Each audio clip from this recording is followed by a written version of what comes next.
Episode 322. And with that, the conversation was over.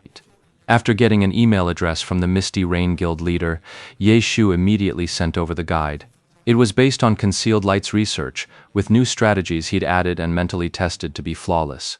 The Misty Rain Guild leader, of course, couldn't wait to alt-tab out of the game and check his inbox. Whoa, so many! The moment he saw the page count, the Misty Rain Guild leader was already stunned. He immediately checked the final section of the guide, which of course contained the detailed instructions for killing the final boss.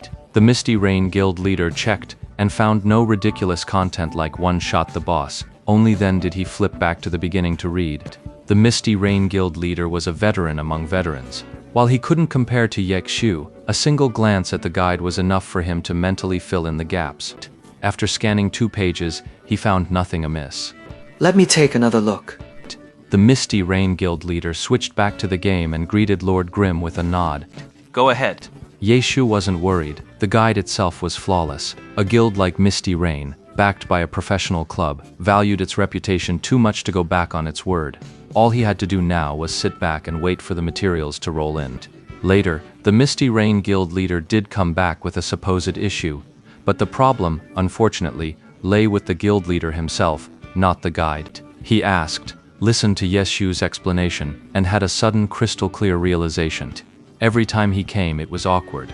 After enduring this ordeal, the leader of Misty Rain had finally read through the entire guide. Fortunately, he genuinely had no intention of reneging on the deal. Unable to find any fault with the guide, the Misty Rain Guild leader finally paid up the materials without further fuss.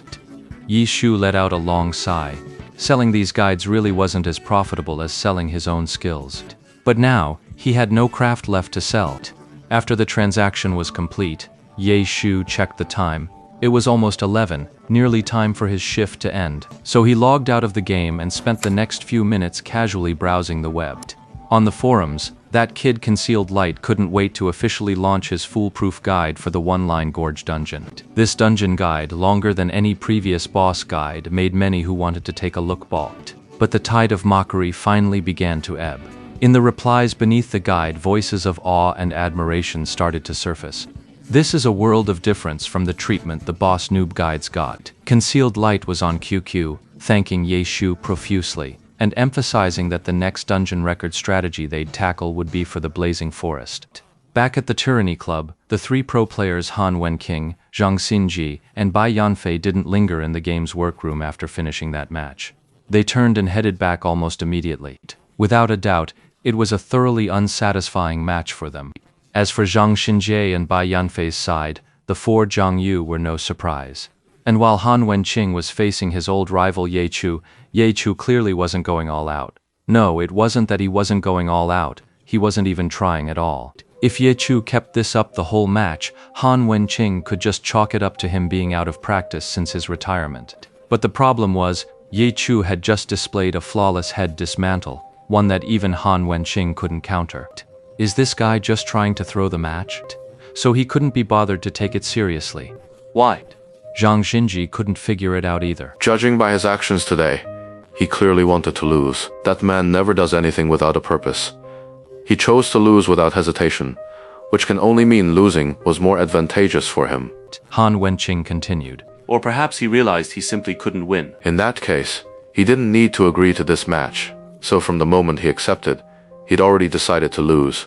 If he lost, he'd never touch Tyrannical Ambition's records again. Conversely, Tyrannical Ambition wouldn't need to trouble him anymore. Maybe that's what he was after all along. So what did he get out of it? Time.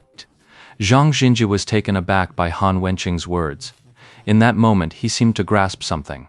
Han Wenqing continued. You don't actually think that guy has genuinely thrown himself into the online game, do you? Oh. Maybe in another year, we'll see him back on the official stage.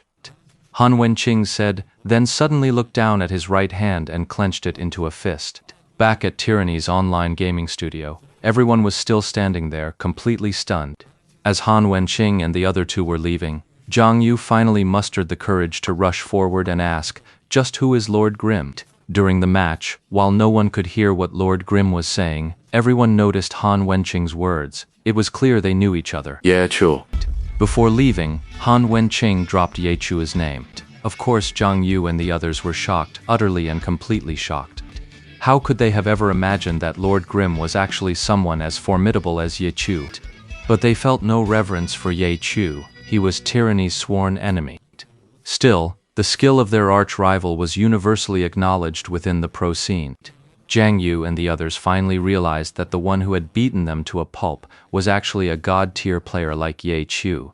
In a strange way, that thought brought them a sliver of comfort. At least losing to a god-tier player like that isn't embarrassing.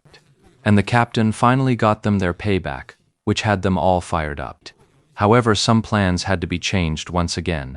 Zhang Yu promptly notified Cold Night River Crossing. Just keep things friendly with Lord Grimm. There's no need to try and recruit him. Why?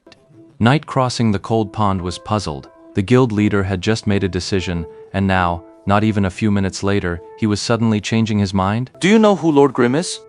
A few minutes ago, I didn't know either, Zhang Yu replied. That's why I had the idea to recruit him. But now, knowing Lord Grimm was Ye Chu, Zhang Yu truly had no idea what offer could possibly persuade a god of that caliber to come work for their guild. Who is it? Ye Chu. Zhang Yu savored the memory of his captain, Han Wenqing, uttering that name with such casual indifference. That was seriously cool. In the entire Pro League, only their captain could say that name with such casual indifference.